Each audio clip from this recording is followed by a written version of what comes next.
Слоеный тестадан самса жасайтын боламыз. Ол үшін дайын слоеный тестамызды алып, кішкене бөліктерге бөліп дайындаймыз. Слоеный тестаның рецепті менің YouTube каналымда бар.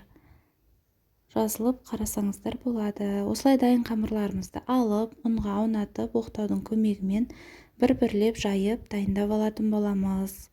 Салмасына бізге туралған пияз, фарш, тұз, бұрышымызды араластырып, дәл осылай самсамыздың ішіне салып шығатын боламыз. Мен самсаны 3 бұрышты етіп түйдім. Алдағы уақытта самсаның түйу түрлерін видео рецепт етіп салатын боламын. Каналыма жазылуды ұмытпаңыздар. Дәл осылай 3 бұрышты етіп түйіп самсаларымызды дайындаймыз. Қызып тұрған тапамызды майлап, ішіне самсаларымызды жайғастырып, жұмыртқамыздың сарысын бетіне жағатын боламыз. Тапамызда жарты сағат 180 градуста пісетін болады.